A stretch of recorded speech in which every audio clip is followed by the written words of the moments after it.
മലയാള സിനിമയുടെ സ്ഥിരം ലൊക്കേഷനുകളിലൊന്നായ കൊല്ലങ്കോടിനടുത്താണ് Muthalamada railway station ഉള്ളത്. എത്രയോ സിനിമാ താരങ്ങൾ വന്നിറങ്ങിയ സ്റ്റേഷൻ.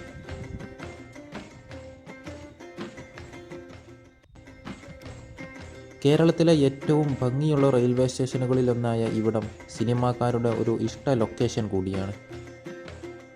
നെല്ലിയാമ്പതി മലനിരകൾക്ക് താഴെയുള്ള മുതലമടയിൽ ബ്രിട്ടീഷ് ഭരണകാലത്തെ 1898 റെയിൽവേ സ്റ്റേഷൻ പ്രവർത്തനം ആരംഭിക്കുന്നത്.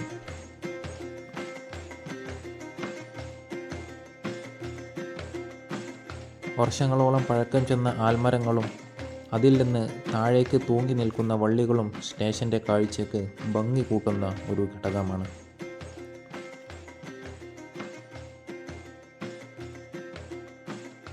പാലക്കാട് പൊള്ളാച്ചി റൂട്ടിലാണ് മുതലമട റെയിൽവേ സ്റ്റേഷൻ സ്ഥിതി ചെയ്യുന്നത്. മലയാളത്തിന് പുറമെ കുറേയേറെ അന്യഭാഷാ ചിത്രങ്ങളും ഇവിടെ ചിത്രീകരിച്ചിട്ടുണ്ട്.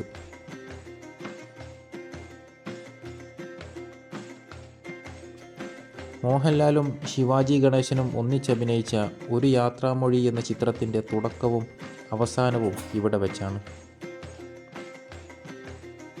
മേഘം, വെട്ടം, ആടുജീവിതം, ഹൃദയം തുടങ്ങി നിരവധി മലയാള ചിത്രങ്ങളും ഇവിടെ വെച്ച് ചിത്രീകരിച്ചിട്ടുണ്ട്.